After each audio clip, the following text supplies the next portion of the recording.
Hello दोस्तों, स्वागत है आपका अपने चैनल शिवानी स्टोरीज पर। आज मैं लेकर के आई हूँ लेखक सुदीप डे जी की लिखी हुई स्टोरी, जिसका नाम है सास ससुर की सच्चाई। तो चलिए आज की कहानी शुरू करते हैं। मेरा नाम मैत्री है।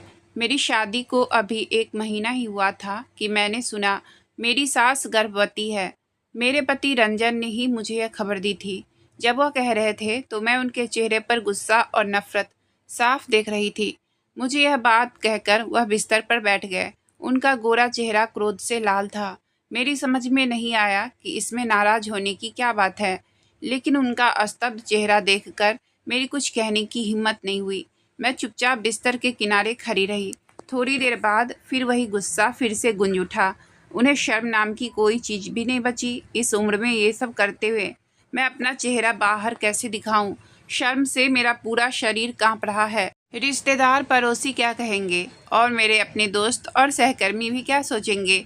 समाज में जो हमारी इज्जत है एक पल में ही मिट्टी में मिल जाएगी। मैं और यह सोच भी नहीं पा रहा हूँ, लेकिन मैं समझ नहीं पा रही थी कि सास का गर्भवती होना समाज में हमारी इज्जत क्यों खत्म कर देगी। रंजन 24 साल के हैं। उनसे छोटी मेरी एक ननद है, उसका नाम मैत्री है। वह 21 की है। सुना है मेरी सास की शादी बहुत कम उम्र में हो गई थी। उनका पहला बच्चा रंजन है। ऐसे भी सास की उम्र ज़्यादा नहीं थी और दिखने में भी सुंदर हैं। गोरा रंग, दिखने में सुंदर गोल सा चेहरा, इसलिए वह उम्र के हिसाब से छोटी लगती हैं। मुझे समझ नहीं आता मेरे पति किस बात को लेकर इतने नाराज हैं। मैं वास्तव में इस समय अपनी सास के साथ रहना चाहती हूँ। उन्हें अभी क्या खाने का जी चाह रहा है पूछना चाहती हूँ। जब से मैं इस घर में शादी कर आई हूँ, सास ने मुझे अपनी माँ की तरह प्यार किया है। उन्होंने मेरी पसंद नापसंद का बहुत ख्याल रखा। सच कहूँ, इस 1 महीने में मुझे अपनी सास से बहुत लगाव हो गया है।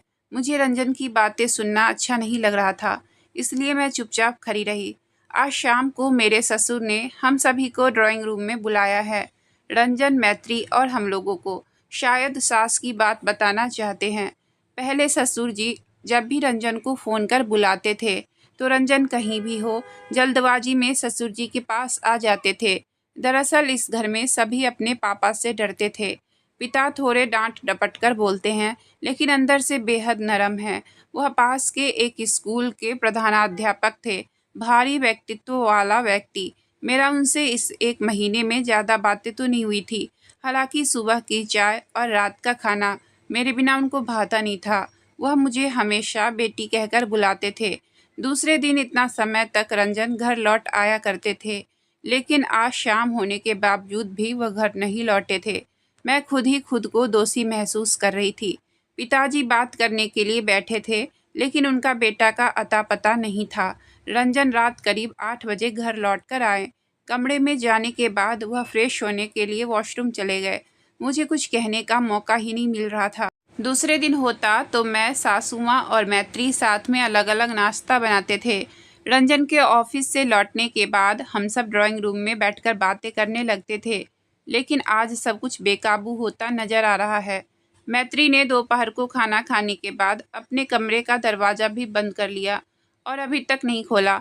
मैं कह नहीं सकती हूँ कि भाई बहनों के साथ ऐसा क्या हुआ है। आधे घंटे बाद रंजन फ्रेश होकर बाहर आया और उसने कहा, क्या हुआ, कुछ बोलोगी? तुम ऐसे क्यों खड़ी हो? मैंने धीरे से कहा, पिताजी ने आपको बुलाया था, क्या आप भूल गए हैं? मेरी बात सुनकर रंजन का चेहरा गुस्से से लाल हो गया। उसने कान पकड़ते हुए कहा, मुझे उनकी बात सुनने की कोई इच्छा नहीं है, और मैं तुमसे एक बात कह रहा हूँ। तुम्हारी शादी मुझसे हुई है। इस घर में तुम मेरी वजह से आई हो, इसलिए जो मैं कहूँगा तुम वही करोगी। बहुत अधिक दिमाग चलाने की ज़रूरत नहीं है तुम्हें। मैं चकित होकर खड़ी रह गई। मैं रंजन की बीवी हूँ, इसलिए सास ससुर की तरफ से नहीं बोल सकती। मैं कुछ नहीं कह सकती। मैं इस घर में नई नई हूँ और रंजन से डरती भी हूँ, इसलिए मैं चुपचाप बैठ गई थी। रंजन वापस आ गया। मेरे ससुर मेरे घर के दरवाजे पर आकर पूछने लगे। रंजन ने कोई जवाब नहीं दिया। वह अपने मोबाइल के फेसबुक पर व्यस्त था। मैं उसके व्यवहार से हैरान थी। उन्हें जवाब नहीं देते देख मैंने कहा, हाँ पिताजी, वह वापस आ गए हैं, आप अंदर जाइए। नहीं, रंजन ने मुझे घूर कर देखा। पापा ने कहा, बेटी मैं भी नहीं आऊँगा, तुम लोग ड्राइंग रूम में आ जाओ। मैं और तुम्हारी माँ तुम लोगों से कुछ बात करना चाहते हैं। मैं रंजन की ओर देखती रही। वह गुस्साए हुए चेहरा लिए कुछ बड़बड़ाते हुए उठकर बैठ जाते हैं। पिताजी सोफे पर बैठे हुए थे। माँ उनके पास में बैठी थी। रंजन सामने वाले सोफे पर सर झुकाए बैठे हुए थे और मैं उनके बगल में खड़ी थी। मैत्री को कई बार बुलाई लेकिन उसने दरवाज़ा ही नहीं खोला था। सिर्फ इतना ही कहा कि प्लीज़ मुझे परेशान मत करो, मुझे अकेले रहने दो भाभी। फिर मैं क्या करती, ननद के बिना ही वापस आ गई। सासू माँ को देखकर मुझे बहुत तकलीफ हो रही थी। एक दिन में ही सुंदर सा चेहरा काला पड़ गया था। आंखों के नीचे गहरी काली स्याही सजी हुई थी। आंखें देखकर लगता था वह बहुत रोई हैं।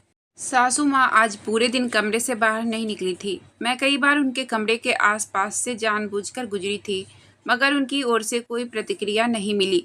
दोपहर को पिताजी खाना लेकर उनके कमरे में दे आए थे। एक दिन में ही सासू माँ ने अपनी क्या हालत बना ली थी। उनको देखकर मुझे रोना आ गया था। तभी रंजन ने कठोर स्वर में कहा, क्या कहने बुलाए थे, जल्दी बोलिए। उनके बेटे ने कभी अपने पिताजी से इस तरह से बातें नहीं की थी। पिताजी ने फिर भी खुद को शांत रखा और धीरे से कहा, तुम्हारी बहन नहीं आई, मैंने तो सबको बुलाया था। रंजन ने कहा, कोई नहीं आना चाहे तो उसे जबरदस्ती ले आऊं। चित्रा तो गई थी बुलाने, वह नहीं आई तो हम क्या करें। सासू माँ ने टेढ़ी नज़र से अपने बेटे की तरफ देखा। पिताजी ने बिना किसी देरी किए हुए कहा, तुम लोगों ने कुछ तो सुना ही है। रंजन गुस्से से लाल होते हुए कहा, हाँ सुना है। अब तुम लोग इस बारे में कुछ कहना चाहते हो? अब मैं आपको क्या कह सकता हूँ? आपने कहने लायक कुछ छोड़ा है क्या?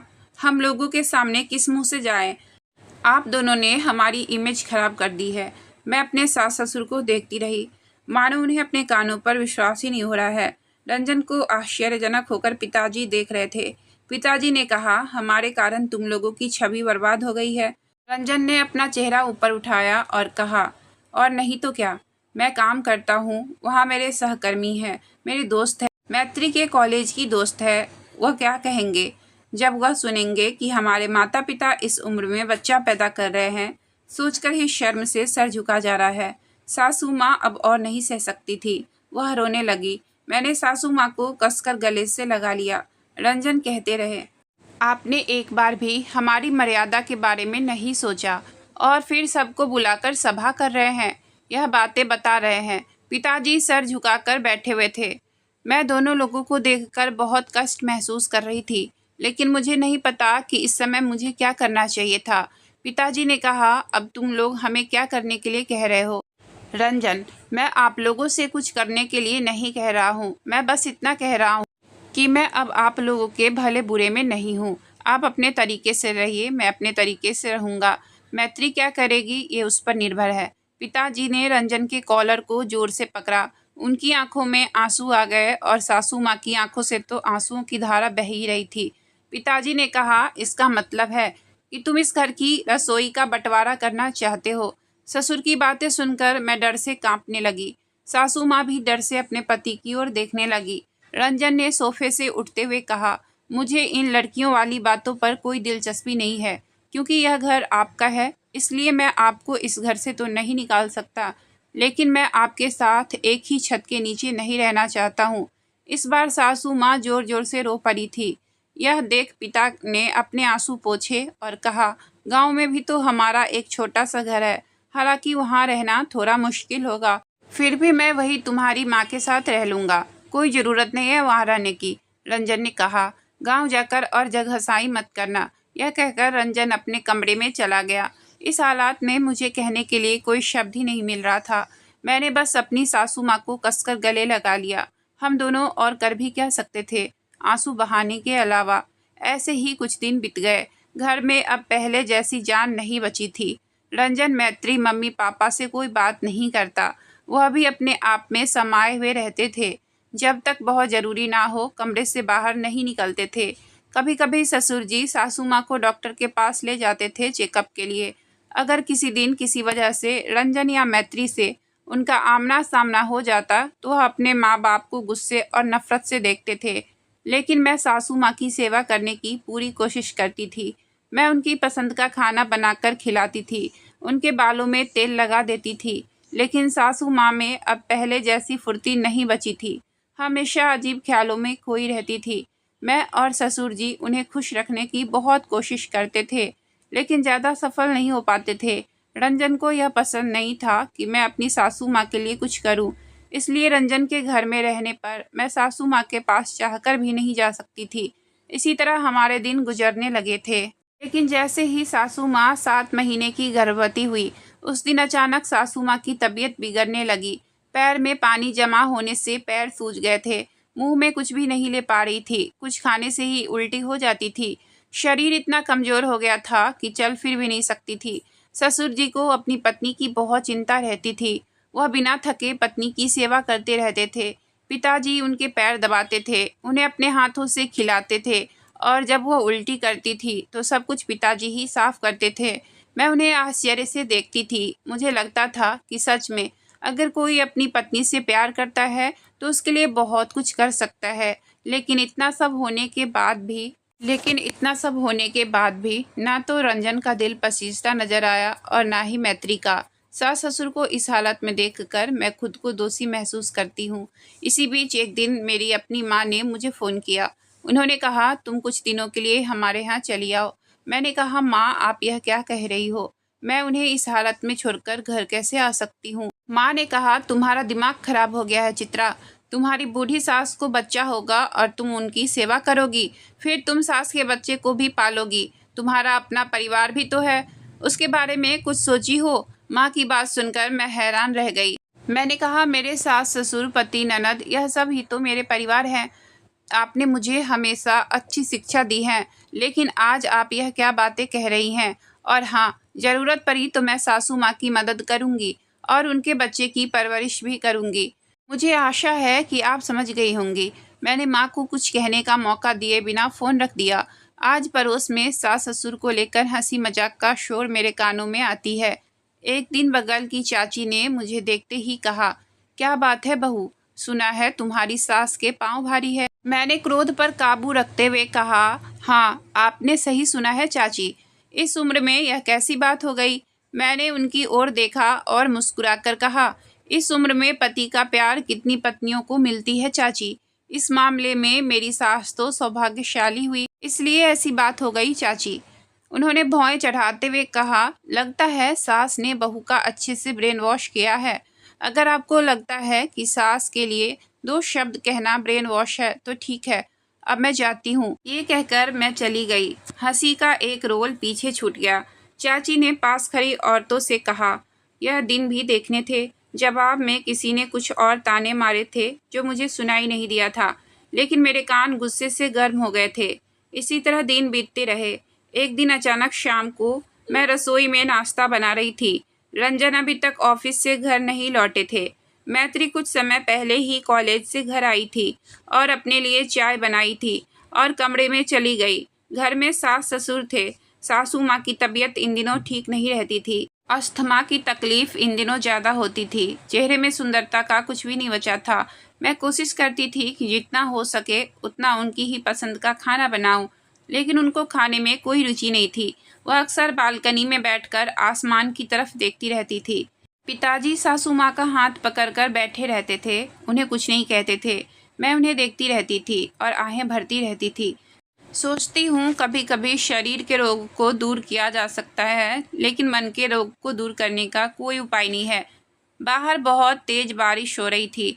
मैंने सोचा कि इतनी बारिश में गर्मा गर्म पूरी और छोले सबको अच्छा लगेगा। दरअसल वजह सासू माँ थी, क्योंकि सासू माँ को पूरी के साथ छोले बहुत पसंद थे। रंजना को भी यह बहुत पसंद है। आज मैंने सोच लिया था कि पिताजी, माँ, रंजन और मैत्री को एक साथ खाने के मेज पर बिठाऊंगी। आज रंजन और मैत्री की कोई बात नहीं सुनूंगी। आज थोड़ी सख्ती दिखानी ही पड़ेगी। रसोई में खाना बनाते समय मैं यही सोच ही रही थी कि इसी बीच पिताजी किचन के सामने आकर खड़े हो गए और कहने लगे, बेटी हमारे कमरे की तरफ आना, लगता है तुम्हारी माँ की तबीयत ठीक नहीं है। सुनकर मैं चौंक गई। मैंने कहा, क्या कह रहे हैं पापा, माँ को अब क्या हुआ? पिताजी डरे सहमे बोले, मैं नहीं जानता बेटा, मुझे लगता है उसे अभी हॉस्पिटल ले जाना चाहिए। मैंने जल्दी से अपने हाथ धोए और पिताजी के पीछे पीछे उनके कमरे की ओर चल दी। मैंने जो देखा उसे देखने के लिए मैं तैयार नहीं थी। मैंने देखा सासू माँ बिस्तर पर लेटी कराह रही थी और जोर जोर से गुरु मंत्र का पाठ कर रही थी। उनका गोरा चेहरा लाल और पसीने से भींगा हुआ था। मेरे हाथ पैर डर से कांपने लगे थे। मैं समझ नहीं पा रही थी कि क्या करूं। मैं खुद इस मामले में पूरी तरह अनुभवहीन थी। मैं अपने ससुर की ओर देख रही थी। उन्होंने दौड़कर माँ का हाथ पकड़कर कहा, क्या तुम्हें बहुत तकलीफ हो रही है? मैं यहाँ हूँ, तुम्हें कुछ नहीं होगा। मैं तुम्हें कुछ नहीं होने दूंगा। मैं तुम्हें अभी हॉस्पिटल लेकर जाऊंगा। सब्र रखो और भगवान को याद करो। उन्हें कुछ बोलने में बहुत तकलीफें हो रही थी। सासू माँ ने धीमी आवाज में कहा, अगर मुझे कुछ हो जाता है तो आप मेरे बच्चे की देखभाल करना। रंजन के पापा माँ की बात सुनकर रोने लगे थे। मैं सासू माँ के पास दौड़कर जाकर उनके सिराहने बैठ गई और मैंने कहा, ऐसी बातें मत कीजिए माँ, आपको कुछ नहीं होगा। ऐसी बातें कहकर हमें हतोत्साहित ना करें। मैं अभी आपके बेटे को फ़ोन कर रही हूँ, वो ऑफिस की गाड़ी से जल्दी आ जाएंगे। सासू माँ को पापा के पास छोड़कर मैंने रंजन को फ़ोन लगाया। 1 बार, 2 बार, 3 बार। रंजन फ़ोन नहीं उठा रहे थे। मैं बार बार प्रयास करती रही। फ़ोन बजकर कट जा रहा था। इतना गुस्सा आ रहा था कि फ़ोन को पटक कर तोड़ देना चाहती थी। समझ नहीं आ रहा था कि क्या करूं। मैं मैत्री का दरवाज़ा खटखटाई। मैत्री जल्दी आओ, देखो माँ कैसे कर रही हैं। मैत्री दरवाज़ा खोलती है और बाहर आती है। मुझे विचलित देखकर वह डर गई और उसने पूछा, क्या हुआ भाभी? आप ऐसा क्यों कह रही हो? मैं इतनी जोर से रोई कि मेरे कहे हुए शब्द मेरे मुंह से निकल नहीं पाए। बस इतना मैंने कहा, माँ की तबीयत बहुत खराब है। मैंने तुम्हारे भाई को फ़ोन किया था पर वह फ़ोन रिसीव नहीं कर रहे हैं। इतना सुनते ही मैत्री माँ के कमरे की ओर दौड़ी और मैंने देखा माँ की हालत और ज़्यादा खराब हो गई थी। पिताजी उन्हें पैरों के तलवे पर तेल मालिश कर रहे थे। जब पिताजी ने हमें देखा तो वह खड़े हो गए और बोले, रंजन ने क्या कहा बेटी, क्या वह आ रहा है? मैंने कहा, नहीं पापा, वह फ़ोन नहीं उठा रहे हैं। मैंने कई बार कोशिश की है। पिताजी ने बिना कुछ कहे कुर्ते पर चादर लपेटे कमरे से निकल गए। मैंने पीछे से पुकारा, पापा आप कहाँ जा रहे हैं? पापा ने कहा, देखते हैं कि मुझे कुछ मिलता है या नहीं। Auto rickshaw. तुम लोग अपनी माँ के पास बैठो। लेकिन पापा, बाहर तेज बारिश हो रही है, आप ऐसे में अभी बाहर जाएंगे? पापा ने अपनी भींगी हुई आंखों से मुझे देखते हुए कहा, मेरे पास इसके अलावा करने के लिए और कुछ नहीं है। तुम बस अपनी माँ का ख्याल रखना। ये कहकर वह बाहर चले गए। मैं फिर सासू माँ के पास आ गई। मैंने जाकर देखा सासू माँ जोर जोर से कांप रही थी और बगल में बैठी मैत्री रो रही थी। मैंने पहली बार मैत्री को अपनी माँ के लिए इस तरह रोते हुए देखा था। वह एक छोटी बच्ची की तरह रो रही थी। मैं उसके पास बैठ गई और उसके सिर पर हाथ रखा। उसने तुरंत मुझे गले से लगा लिया और फूट फूट कर रोने लगी। उसने कहा, भाभी, मैंने अपनी माँ के साथ बहुत अन्याय किया है। किसी भी तरह से मैं गर्भवती वाली बात स्वीकार नहीं कर पा रही थी, लेकिन आज माँ की यह हालत देखकर मुझे खुद से नफरत होने लगी है। ऐसा लगता है कि इस सब के लिए हम ही जिम्मेदार हैं। क्या माँ हमें माफ़ कर देंगी? मुझे बताओ ना भाभी। माँ फिर से पहले की तरह स्वस्थ हो जाएंगी ना? मैं अपनी माँ को दोबारा चोट नहीं पहुँचाऊँगी, कभी नहीं। मैंने कहा, अब यह बात करने का समय नहीं है। बस अब भगवान से प्रार्थना करो कि वह माँ को जल्दी स्वस्थ कर दें। सासू माँ इस हालत में भी अपनी बेटी को देखकर मुस्कुराने की कोशिश कर रही थी। उनके लिए बोलना बहुत मुश्किल हो रहा था। फिर भी माँ ने हाथ उठाकर मैत्री को अपने पास बुलाया। मैत्री एक बच्ची की तरह माँ की छाती पर अपना सिर रखकर रोने लगी। सासू माँ इस दर्द में भी मैत्री का सर सहलाने लगी और उन्हें एक पेड़ से बांध दिया। मेरी आंखों में आंसू आ गए थे। मैं बालकनी की ओर भागी और सड़क को देखने लगी। मैं यह सब देखने की कोशिश कर रही थी कि पापा आ रहे हैं या नहीं। लेकिन बारिश की रफ्तार इतनी तेज थी कि ना ही कोई ऑटो दिख रही थी और ना ही पापा दिख रहे थे। मेरी बेचैनी और बढ़ती गई। मैंने रंजन को फिर से फ़ोन किया। इस बार फ़ोन स्विच ऑफ आ रहा था। मेरा दिमाग अब यह प्रेशर नहीं ले पा रहा था। सासू माँ का गोरा चेहरा दर्द से नीला पड़ गया था। मैं एक बार जाकर माँ को देखती तो कभी बालकनी में आकर पापा का रास्ता देखती। मैत्री ने माँ के पैरों पर सरसों के तेल से मालिश करना शुरू कर दिया। अचानक मुझे लगा कि बहुत पहले ही अपनी माँ को फ़ोन करना चाहिए था। हमारा घर यहाँ से ज़्यादा दूर नहीं है। मेरे भाई के पास अपनी कार है। मुझे वह इतने लंबे समय तक याद क्यों नहीं आया? सच कहते हैं, अत्यधिक चिंता की अवधि के दौरान दिमाग अस्त-व्यस्त हो जाता है। 2 बार रिंग बजने के बाद मेरी माँ ने फ़ोन उठाया। मैंने कहा, भाई कहाँ है? माँ घबरा जाती हैं और कहती हैं, क्या हुआ चित्रा? तुम्हारी आवाज़ ऐसी क्यों है? परेशानी की बात तो नहीं है ना? माँ, मुझे अभी ज़्यादा बात करने की फुर्सत नहीं है। सासू माँ की हालत बहुत ही खराब है। रंजन भी घर नहीं लौटे हैं, उनका फ़ोन बंद आ रहा है। ससुर जी इस बारिश में ऑटो ढूंढने निकले हैं। तुम भाई को यहाँ भेज दो तुरंत, अपने कार के साथ। सास को बहुत जल्दी हॉस्पिटल में भर्ती कराने की ज़रूरत है। मेरी बात सुनकर माँ भी बेचैन हो गई। फिर उन्होंने कहा, लेकिन तुम्हारा भाई आज सुबह ही अपनी कार लेकर शहर से बाहर गया हुआ है। जो उम्मीद बंधी थी वह भी खत्म हो गई। मैं अपनी माँ से और कुछ नहीं सुन पाई। मेरी माँ हेलो हेलो कर रही थी, लेकिन मेरे कानों में कुछ नहीं सुनाई दे रहा था। मैं फिर सासू माँ के पास गई। सासू माँ एकदम सुस्त पड़ गई थी।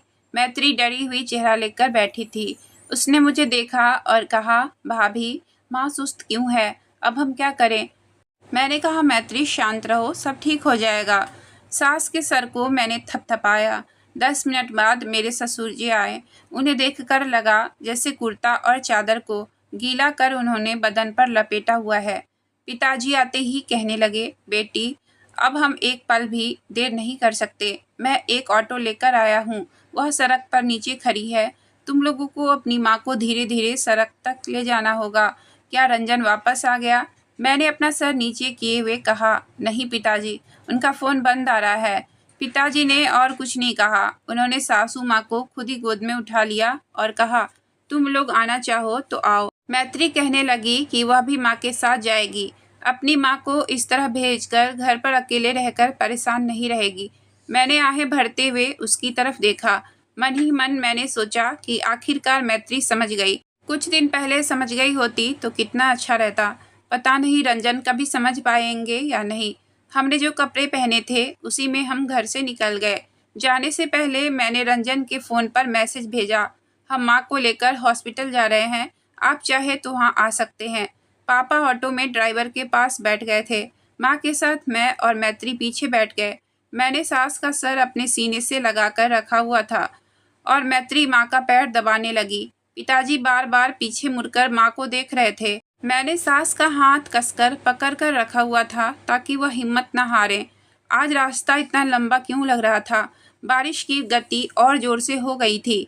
मैं सिर्फ भगवान को याद करने लगी थी कि हे भगवान, हमें जल्दी से हॉस्पिटल पहुंचा दें। करीब 25 मिनट के बाद हम हॉस्पिटल पहुंच गए। मेरी सास की हालत बहुत ही ज़्यादा खराब थी। वह बोलने और चलने में असमर्थ थी और एकदम सुस्त थी। उन्हें आपातकालीन विभाग में तुरंत ही भर्ती कराया गया और हम बाहर बैठ गए। मैत्री रो रही थी। पिताजी जाकर उनके सिर पर हाथ रखे हुए थे। उसने अपने पापा को गले से लगाया। रोते रोते वह बहुत कुछ बोलती रही जो समझ में नहीं आया। पिता ने बेटी को स्नेह से बाहों में पकड़ रखा था। मैंने ससुर का हाथ पकड़ा और उन्हें एक कुर्सी पर बैठाया और मुझे लग रहा था अत्यधिक चिंता के कारण ससुर जी को कुछ हो न जाए। करीब आधे घंटे बाद डॉक्टर आए और मरीज के बारे में बताया कि प्री मैच्योर डिलीवरी करना होगा। नॉर्मल डिलीवरी तो संभव ही नहीं है। जितनी जल्दी हो सके सिजेरियन की व्यवस्था करनी होगी। ऑलरेडी बहुत खून बह चुका है। अगर तुरंत फैसला नहीं हुआ तो जान की खतरा हो सकता है। पिताजी यह सुनकर कुर्सी पर बैठे ही रह गए थे, एकदम खामोश। शायद वह इस दुनिया से किसी दूसरी दुनिया में चले गए थे। मैंने पिताजी से कहा, पिताजी, आप टूटेंगे नहीं, डॉक्टर को अपना काम करने दें। भगवान है, माँ ठीक हो जाएंगी। पिताजी ने चुपचाप आंसू बहाए। फिर वह उठ खड़े हुए और अपने आंसू पोंछते हुए कहा, ठीक है डॉक्टर साहब, आपको जो उचित लगे वही करिए। बस एक बात, मेरी पत्नी के साथ कोई कंप्रोमाइज़ मत कीजिएगा। मैं समझ गई थी कि पिताजी ने क्या संकेत दिया। डॉक्टर ने कहा, देखिए, हम पूरी कोशिश करेंगे, बाकी सब ईश्वर के हाथ में है। मरीज का बच्चा प्री मैच्योर है। उसकी डिलीवरी की तारीख अभी नहीं आई है। क्रिटिकल प्रेगनेंसी है, इसलिए अभी हम कुछ नहीं कह सकते हैं। लेकिन हम अपना सर्वश्रेष्ठ कर रहे हैं और हम कोशिश में कुछ कमी नहीं करेंगे। पापा सब कुछ चुपचाप सुनते रहे, लेकिन कुछ कह नहीं रहे थे। मैं और मेरे ससुर काउंटर पर गए और सारी औपचारिकताएं पूरी की। मेरे पास कुछ पैसे जमा थे जो मैं समझदारी के साथ ले आई थी। वह पैसे भी अब काम आ रहे थे। ससुर जी ने मेरे सर पर हाथ रखकर कहा, तुम पर मेरा इतना कर्ज हो गया है कि मैं इसे कभी चुका नहीं सकता बेटी। मैंने उनका हाथ पकड़ा और कहा, फिर आप मुझे बेटी क्यों कहते हैं? क्या एक बेटी मदद नहीं कर सकती? मुझे बस आप लोगों से एक ही चीज़ चाहिए, हमेशा आप दोनों का साथ बना रहे। हमें कभी गलत मत समझिएगा। पिताजी कुछ नहीं बोले, बस मेरी तरफ देखते रहे और आंसू के बूंद उनकी आंखों से गिर गए थे। सासू माँ को ऑपरेशन रूम में गए हुए 15 मिनट हो चुके थे। मैं और मैत्री इंतजार में बैठे थे। मैत्री अनवरत रो रही थी। दिलासा देना चाहूँ तो भी नहीं दे सकती थी। पिताजी बैठ भी नहीं रहे थे। गलियारे की इस छोर से उस छोर तक सिर्फ आना जाना कर रहे थे। मैंने फिर से कोशिश की रंजन से फ़ोन पर बात करने की, लेकिन उसका फ़ोन अभी भी स्विच ऑफ आ रहा था। फिर करीब 45 मिनट के बाद ऑपरेशन रूम का दरवाज़ा खुला और डॉक्टर बाहर आए। पिताजी पागलों की तरह दौड़कर डॉक्टर के पास गए। मैत्री भी उनके पीछे पीछे चल दी। तभी डॉक्टर ने कहा, बधाई हो, आपको बेटा हुआ है। हम दोनों ने हाथ जोड़कर भगवान की शुक्रिया अदा की। लेकिन पिताजी ने बेचैनी से डॉक्टर से पूछा, मेरी पत्नी कैसी है डॉक्टर? डॉक्टर कुछ देर चुप रहे। उन्हें चुप देख पिताजी और बेचैन हो गए और बोला, क्या बात है डॉक्टर, आप कुछ बोल क्यों नहीं रहे हैं? कुछ तो बोलिए। डॉक्टर ने धीरे से कहा, उनकी हालत अच्छी नहीं है, बहुत खून बह रहा है।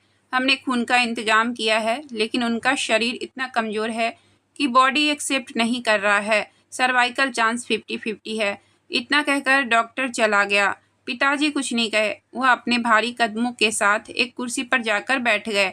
मैं और मैत्री ने जाकर पापा के दोनों हाथ पकड़े। अब हमारे पास भगवान को याद करने के सिवा और कुछ नहीं बचा था। पता नहीं कितनी देर हम ऐसे ही बैठे रहे। कुछ देर बाद नवजात के रोने की आवाज़ सुनकर मैं और मैत्री उठकर खड़े हो गए। नर्स छोटे से बच्चे को लेकर ऑपरेशन रूम से बाहर आई। मैत्री के पास सासू माँ का एक दुपट्टा था, लेकिन वह आगे नहीं जा रही थी। मैंने उसके हाथ से वह दुपट्टा लेकर बच्चे को ढक दिया और उसे अपनी गोद में ले लिया। अजीब बात है, माँ के कपड़े की महक लगते ही बच्चा पल भर में पहचान गया और वह चुप हो गया। छोटे नन्हे हाथों से दुपट्टे पकड़कर उसने पलकें झुकाई और मेरी तरफ देखा। मैं उसे देखकर मुस्कुराई। मैत्री भी तब तक मेरे पास आ चुकी थी। मैंने कहा, क्या तुम इसे गोद में नहीं लोगी? मैत्री ने धीरे से कहा, पहले पापा को दिखाओ। मैं पापा के पास गई। वह अभी भी बैठे हुए आसमान की ओर देख रहे थे। पापा, मैंने पुकारा और पापा ने मेरी तरफ देखा। मैंने दुपट्टे में लपेटे हुए बच्चे को उनकी ओर बढ़ाया। पापा कुछ देर तक उसे देखते रहे। फिर वह खड़े हुए और गोद में लेकर जोर जोर से रोने लगे। उन्हें रोता देख मैं और मैत्री भी अपने आंसू नहीं रोक पाए थे। बच्चे को भी लगने लगा था कि वह पूर्ण निर्भरता की शरण में आ गया है। बच्चा चैन की नींद सो गया। पिताजी ने उन्हें गोद में लेकर आसमान की ओर देखा। करीब 1 घंटे बाद डॉक्टर आया और बताया कि सासू माँ को केबिन में दिया गया है, लेकिन उनकी हालत बेहद नाजुक है। सलाइन चढ़ रहा है और वह आप लोगों से मिलना चाहती हैं। मैंने रंजन को फ़ोन किया। अभी रंजन ने फ़ोन उठाया। उसने कहा कि वह अभी-अभी ऑफ़िस से लौटा है। उसे ज़रूरी काम से ऑफ़िस से बाहर जाना पड़ा था। उसके फ़ोन का चार्ज ख़त्म हो गया था और बारिश की वजह से घर लौटने में देर हो गई। घर आते ही उसने फ़ोन चार्ज किया और मेरा मैसेज देखा। मुझसे पूछा, माँ की तबीयत अब कैसी है? तो मैंने उसे सब कुछ बताया। मैंने कहा, आप जल्दी से जल्दी यहाँ आ जाइए। रंजन ने कहा, ठीक है, मैं भी आ रहा हूँ। मैं केबिन में जाकर माँ को देखकर हैरान रह गई। हालांकि उनका चेहरा काफ़ी सुस्त नज़र आ रहा था, फिर भी रूप में कुछ ऐसा था जो मोहित कर गया। आज बहुत दिनों बाद सासू माँ के चेहरे में वह खूबसूरती दिखी थी। ना जाने क्यों मेरा हाथ पैर एक अनजाने डर से कांप उठा था। सासू माँ बोल नहीं पा रही थी। ऊपर से हाथ में सलाइन की सुई लगी हुई थी। फिर भी वह इशारों से अपने नवजात बच्चे को पास बुलाई। मैं बच्चे को लेकर आगे आई। उन्होंने करुणा से बच्चे के सर को थपथपाया, उसके माथे पर हल्का सा किस करके फिर मेरे गोद में पकड़ा दिया। उन्होंने धीरे से कहा, सावन की तेज बारिशों की धारा की रात मेरे पुत्र का जन्म हुआ है। इसका नाम सावन ही रखना। मैं चेहरे पर हल्का मुस्कान लिए सहमति से सर हिलाई। फिर उन्होंने बहुत धीरे से कहा, तुम मेरी अच्छी बेटी हो। मैं इसे तुम्हारे पास छोड़े जा रही हूँ। इसे देखना, लापरवाही मत करना, नहीं तो मुझे वहाँ जाकर भी चैन नहीं मिलेगा। मेरा कलेजा कांप गया था। सासू माँ कहाँ जाने की बात कर रही हैं छोड़कर? कहाँ जाएंगी? मुझे कुछ कहने का मौका दिए बिना उन्होंने मैत्री को पास बुलाया। मैत्री पास आई और रो पड़ी। माँ ने उसका सिर थपथपाया और कहा, बेवकूफ़ लड़की, रो मत, अपनी माँ को माफ़ कर देना। तुम लोगों ने मेरी वजह से अपना सम्मान खोया है। तुम्हारा गुस्सा मुझ पर जायज़ है, लेकिन यह मासूम बच्चा तुम्हारा अपना है। इस सब में इसका कोई दोष नहीं है। कभी इसका अपेक्षा मत करना। मैत्री ने मुझे रोते हुए कहा, भाभी, माँ यह क्या कह रही हैं? मुझे कुछ समझ नहीं आ रहा है। माँ कहाँ जाएंगी? बोलो ना भाभी। और वह चिल्लाने लगी। मैंने कांपते हाथों से मैत्री को गले से लगा लिया। पिताजी बहुत देर से दरवाजे के पास सर नीचे किए हुए खड़े थे। सासू माँ ने धीरे धीरे जो भी हमें कहा था, पिताजी ने कुछ भी नहीं सुना। सासू माँ ने कहा, रंजन नहीं आया? मैंने सर झुकाकर कहा, वह आ रहे हैं, रास्ते में हैं। सासू माँ मुस्कुराई, फिर उन्होंने कहा, मुझे तुम्हारे पापा से कुछ कहना है। तुम लोग बाहर जाओ और बच्चे को मेरे पास ही रहने दो। मैत्री अपनी माँ के पास से हटना नहीं चाहती थी। मैं उसे बलपूर्वक बाहर लेकर गई। हम नहीं जानते थे कि माँ और पापा क्या बात कर रहे हैं। 5 मिनट ही हुआ होगा कि पिताजी पागलों की तरह केबिन से दौड़ते हुए बाहर की ओर भागे। हमने उन्हें पीछे से पुकारा, लेकिन पिताजी ने कुछ नहीं सुना। 1 मिनट बाद वह डॉक्टर को साथ लेकर लौटे। हम भी उनके पीछे पीछे गए। डॉक्टर ने सासू माँ का चेकअप किया और कहा कि माँ अब इस दुनिया में नहीं रही। रात 12:50 पर सासू माँ हमेशा के लिए छोड़कर चली गई थी। कितना अजीब है ना, जब कोई हमें बेइंतहा प्यार करता है तो हम उसके प्यार को समझ नहीं पाते हैं। हमें लगता है कि उनका प्यार नगण्य है, इसकी उपेक्षा करते हैं, लेकिन जब वह शख्स चला जाता है तो हम उसके प्यार की गहराई को समझ पाते हैं, लेकिन तब तक बहुत देर हो चुकी होती है। शायद मैत्री उस प्यार को समझ गई है, लेकिन उसने बहुत देर कर दी। अंत में सासू माँ मौत से जरूर हार गई, लेकिन उनका प्यार जीत गया। हम तीनों पत्थर की मूरत बने हुए खड़े थे। पिताजी, मैं और मैत्री। नन्हा सावन अभी भी अपनी माँ की गोद में पूरी तरह आराम से लिपटकर सोया हुआ था। उस बच्चे का छोटा सा दिमाग को अभी तक यह समझ नहीं आया है कि दुनिया में उसकी सबसे शांतिपूर्ण जगह हमेशा के लिए चली गई है। मुझे ऐसा लगता है कि जल्दी यह निराशा टूट जाएगी और सासू माँ को अपने नन्हे बच्चे की गोद में लेकर खुशी से मुस्कुराते हुए देखूंगी।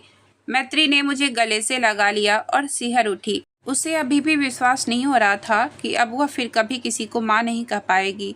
जैसे रोना ही भूल गई थी। वह लाल आंखों से सिर्फ अपनी माँ को देख रही थी। सासू माँ का चेहरा देखकर मेरा दिल पसीज गया था। उनके चेहरे पर अभी एक प्यारी सी मुस्कान थी। कितना सुंदर चेहरा है। मुझे अपने ससुर की ओर देखने की हिम्मत ही नहीं हो रही थी। मैं अब ससुर की उस दर्द भरी आंखों को नहीं देख सकती थी। मुझ में वह साहस ही नहीं है। मैंने उन्हें कांपते हुए अपने पत्नी के पास बैठे हुए देखा। मैंने सावन को अपनी गोद में ले लिया। मैत्री को बाहों में लगाते हुए मैं धीरे धीरे से केबिन रूम से बाहर आ गई। माँ की गोद से निकलते ही बच्चा कांप उठा था और रोने लगा। मैंने एक बार पीछे मुड़कर देखा। पिताजी माँ का हाथ पकड़कर चुपचाप बैठे हुए थे। करुणा की गर्माहट से माँ का हाथ अभी भी गर्म लगता है। मैंने बाहर आते ही देखा रंजन आ गए थे। वह हमें देखते ही दौड़कर मेरे पास आए। मैत्री अभी भी उस घटनाक्रम से नहीं उबर पाई थी। उसका पूरा शरीर कांप रहा था। रंजन ने मेरी गोद में बच्चे को देखा, लेकिन उसने उस पर कोई प्रतिक्रिया ना दिखाते हुए कहा, माँ कहाँ है चित्रा? माँ अब कैसी है? मैं खामोशी से जमीन की तरफ देखती रही। मैं अपने आंसू नहीं रोक सकती थी, इसलिए मैंने अपने आंसू बहाते हुए नीचे की ओर देखती रही। रंजन को मुझसे कोई जवाब नहीं मिला, तो उसने मैत्री की तरफ देखा। मैत्री की रक्त रंजित चेहरा देखकर रंजन डर गया और जोर से चिल्लाया, मुझे कोई बताएगा कि माँ अब कैसी है? क्या हुआ माँ को? और कोई कुछ बोलता क्यों नहीं है? रंजन की आवाज़ से रोने की आवाज़ आई। मैत्री से अब और रहा नहीं जाता। वह अपने भाई के सीने से लिपटकर चीखने लगी। रंजन को कुछ समझ में आता है। रंजन अचानक शांत हो जाता है। कांपते हुए हाथों से उसने अपनी बहन को गले लगाया। मैत्री लगातार रोकर कहने लगी, भैया, हमारा सर्वनाश हो गया है। सब कुछ खत्म हो गया है। माँ अब नहीं रही। भैया, हम सबको छोड़कर माँ बहुत दूर चली गई। 9 महीने के परिचित रंजन मुझे अजनबी लगने लगे थे, जिसे मैंने 9 महीने में कभी रोते हुए नहीं देखा था। वह छोटे बच्चे की तरह रोने लगे थे। वह केबिन रूम की ओर दौड़ते हुए जा रहे थे। मैं भी उसके पीछे पीछे जाती रही।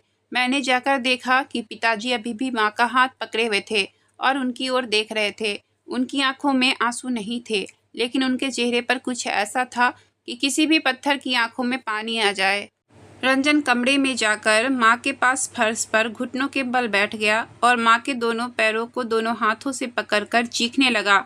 वह चीख चीख कर बोलने लगा, माँ, ओ माँ, मुझे माफ़ मत करना। माँ, मैं तेरा पापी बेटा हूँ। मैं तुम्हें फिर कभी दुख नहीं पहुँचाऊँगा। तुम इस तरह हमें छोड़कर मत जाओ माँ।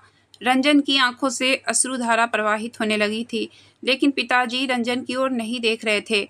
वह सिर्फ अपनी पत्नी का हाथ पकड़े बैठे हुए थे। एक आखिरी नज़र वह अपनी पत्नी पर डालते हैं और वह अपनी पत्नी के चेहरे की मुस्कान से नज़रें नहीं हटा पा रहे थे। तभी मैत्री आई और पीछे से अपने भाई को गले से लगा लिया। नन्हा बच्चा अचानक जाग उठा। वह शायद समझ सकता है कि उसे अब अपनी माँ की गंध नहीं मिल रही है। वह बच्चा अभी नहीं समझेगा कि उसकी नींद के दौरान क्या हुआ था। बच्चा भी तेज आवाज में रोने लगा। तीनों भाई बहनों की चीख पुकार से हॉस्पिटल का माहौल भारी हो गया था। केवल पिताजी की आंखों में आंसू नहीं थे। वह पत्थर की तरह एक जगह खामोशी से बैठे हुए थे। मैत्री अपने पिता से लिपट जाती है, लेकिन पिताजी उससे कुछ नहीं कहते हैं। माँ हमें छोड़कर चली गई। देखते ही देखते 15 दिन बीत गए। इससे आगे की कहानी मैं कल लेकर आऊँगी। अगर आपको कहानी अच्छी लगी हो तो प्लीज़ वीडियो को लाइक और चैनल को सब्सक्राइब करें। आपका बहुत बहुत धन्यवाद। और हाँ, इससे आगे की कहानी मैं कल इसी टाइम पर लेकर आऊँगी, तो सुनना ना भूलें।